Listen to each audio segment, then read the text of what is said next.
I planned the perfect Valentine's Day for my wife.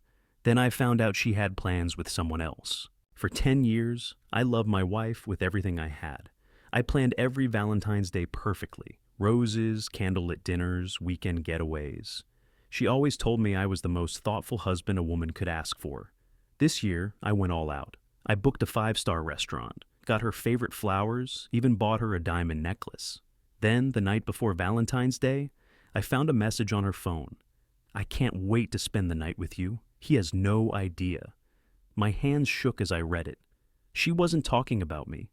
She thought I was blind, that I would never find out, that she could have her romantic Valentine's Day with someone else while I sat at home like a fool.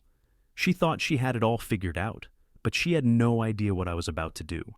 Before we jump into today's video, I need your help. We've noticed the channel is losing some traction, and subscribing is one of the best ways you can support us. It's quick, free, and it helps us keep bringing you awesome content. Your support means the world. Let's keep this channel growing together. Thanks so much. Now, let's start the video. For 10 years, I made sure that every Valentine's Day was special for my wife, Emily. I knew she loved grand gestures, so every year I went all out. Expensive dinners, surprise weekend trips, flowers delivered to her office. She always told me I was the most romantic husband a woman could ask for. This year, I wanted to top everything I had ever done before. I booked a table at the most exclusive restaurant in town. I bought her favorite flowers, deep red roses, the kind she always said reminded her of the first bouquet I ever gave her. I even picked out a diamond necklace, something simple but elegant, something I knew she would love. She had been acting a little distant lately, but I figured she was just stressed from work. We had been married for a decade. Things weren't always perfect, but I never doubted that we were solid. Until the night before Valentine's Day. That's when I found the message. It was late. Emily was already asleep, her phone buzzing on the nightstand. I wouldn't normally check it. I trusted her. But something made me pick it up, and that's when I saw it. "I can't wait to spend the night with you. He has no idea." My heart stopped. I stared at the screen, my hands trembling. The message was from a number I didn't recognize, but I didn't need to. It wasn't me she was talking about. For a second, my mind refused to believe it. Maybe it was a joke. Maybe there was some innocent explanation. But deep down, I already knew. Emily was cheating on me, and she had plans tomorrow night, on Valentine's Day. With someone else, I felt something inside me break. She thought I was a fool, that she could smile in my face, accept my gifts, let me plan the perfect evening, while she was secretly counting down the hours until she could be with him. She thought I would never find out. She thought she had everything under control. She had no idea what I was about to do. I didn't sleep that night. I just lay there in bed, staring at the ceiling, while my wife, the woman I had loved for over a decade, slept peacefully beside me, completely unaware that her perfect little secret had just been exposed. 1,000 thoughts raced through my mind. How long had this been going on? Who was he? Had she done this before?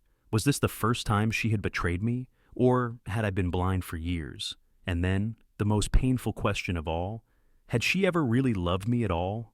I could feel the rage building inside me, but I forced myself to stay calm. Reacting out of anger wouldn't help me. I needed a plan. I wasn't going to scream. I wasn't going to beg. I wasn't going to give her the satisfaction of a dramatic fight. No, if Emily thought she had me fooled, I was going to let her believe that for just a little longer. I carefully placed her phone back on the nightstand and turned onto my side, pretending to sleep. But in my mind, I was already planning my revenge. The next morning, I acted normal. I kissed Emily on the forehead before work. I told her I had a special surprise planned for the evening, and she smiled sweetly at me, acting like nothing was wrong. I watched her closely, not a single flicker of guilt. She had gotten too comfortable with lying to me. She left for work, and the moment she was gone, I got to work. I called the restaurant and canceled our reservation. No sense wasting money on a night she didn't deserve. Then, I started digging. Her phone had been locked when I checked it the night before, but Emily was predictable. I knew her passwords. I knew how she thought. And after a little bit of guessing, I got into her laptop. What I found, it made my blood boil. There were dozens of messages between her and this man. His name was Mark. He was some guy from her gym. They had been seeing each other for months. There were pictures, flirty texts, plans. And the worst part? She had been lying to me effortlessly. Messages like, "He's so clueless. I feel kinda bad, but not bad enough to stop." I clenched my fists so hard my nails dug into my palms. She thought she was so clever, that I was too stupid to ever figure it out. But now, I had proof, and I was going to make sure she regretted every single second of this. Instead of going to work, I spent the next few hours putting my plan into action.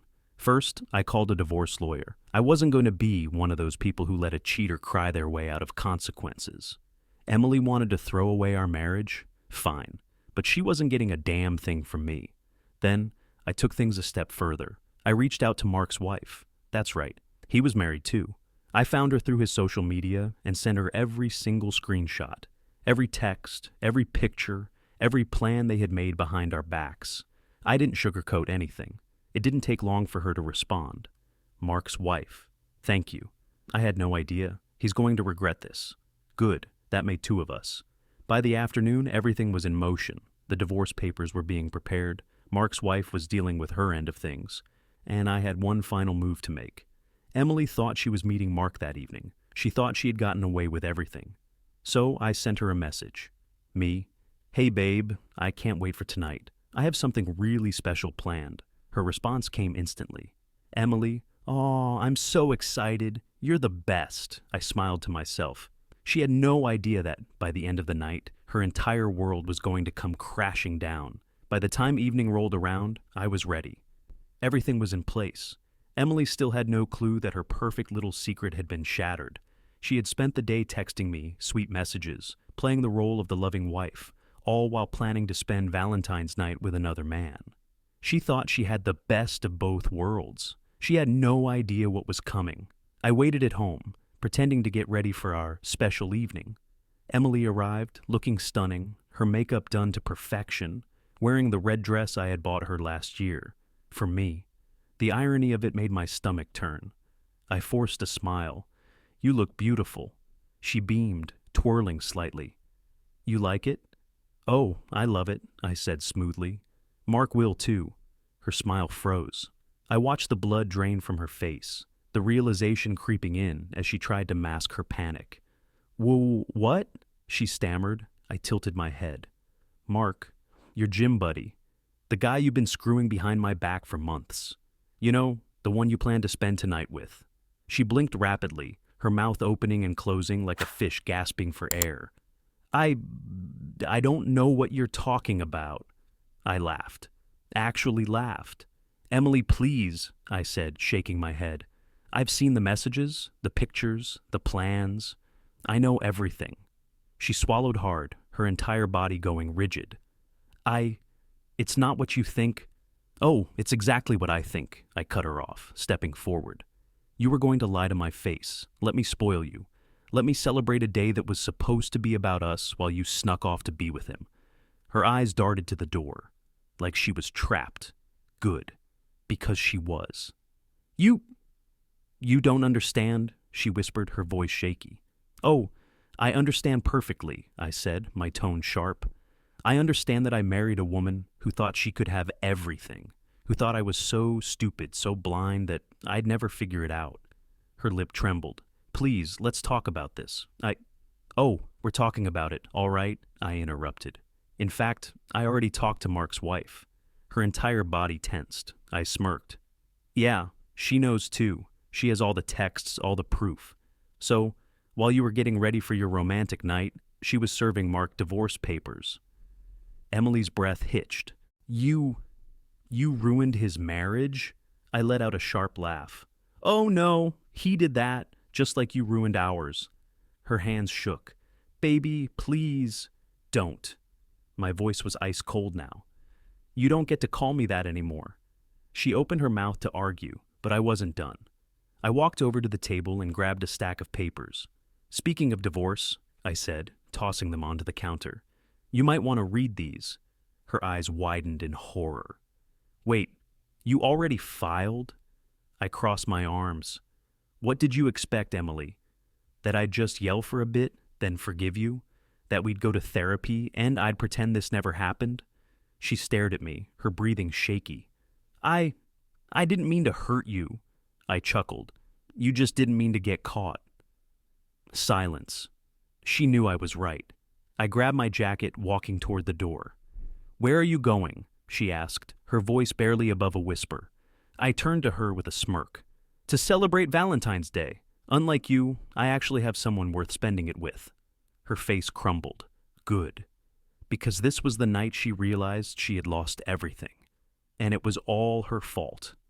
I walked out of the house, leaving Emily standing there stunned, broken, and completely powerless. For once, she had no control over the situation. No sweet lies, no manipulative tears, no last-minute excuses could change what was happening. She had played the game for too long, thinking she could have her cake and eat it too. Now, she was choking on it. I didn't waste my night mourning her betrayal. Instead, I went to meet someone who actually cared about me, Mark's wife. Her name was Sophie, and when I walked into the bar, she was already sitting at a booth, a drink in her hand and a look of absolute satisfaction on her face. "Well," she said, smirking as I sat down. "That went exactly as expected." I let out a chuckle. "You served the papers?" She nodded.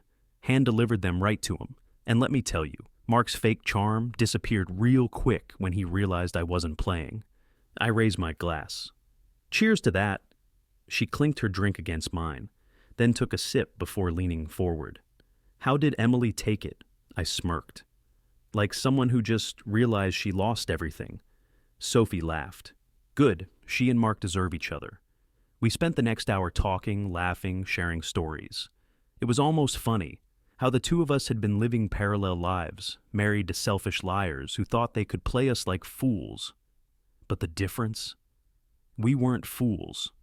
We were the ones who walked away with our dignity intact. And as I sat there, drinking and laughing with someone who actually understood what I had been through, I realized something. I wasn't sad. I wasn't heartbroken. I wasn't missing Emily at all. For the first time in years, I felt free. Emily tried to call me the next morning. I didn't answer. Then she texted, "Emily, can we please talk? I know I messed up, but don't you think we should at least try? You're throwing away 10 years over one mistake." I laughed out loud at that one. One mistake? She had been lying to me for months, sneaking around, making plans with another man while I was planning a future with her. And now, when she had no other options, she wanted to talk? I blocked her number. I wasn't interested in closure. I had already won. The divorce was swift and brutal. I had my lawyer ensure that Emily walked away with as little as possible. No alimony, no financial support. Nothing. She tried to fight it at first. "You're being unfair," she whined during one of our legal meetings. "I gave you 10 years of my life." I leaned back, smirking. "And you threw them away for a man who didn't even want you in the end. That's not my problem, Emily." She turned red but had no argument. Because she knew I was right. A few months later, I ran into a mutual friend who gave me an update on Emily. Apparently, things hadn't worked out with Mark. After his wife divorced him, he had no interest in committing to Emily. She had been nothing more than a distraction, and once the thrill was gone, he moved on to someone else. And Emily? She was alone. She lost her marriage. She lost her reputation. She lost the life she had spent years building with me, all because she thought she could do better. She learned the hard way that betrayal comes with a price. And sometimes, that price is everything. Some people think they can have it all. Emily thought she could lie, cheat, and still come home to a loyal husband. She thought she was too smart to get caught, too charming to face consequences. But in the end, she lost everything. And me? I walked away with my dignity, my freedom, and a brand new start. Have you ever had someone betray you, only to regret it when it was too late? Drop your stories in the comments. I'd love to hear them.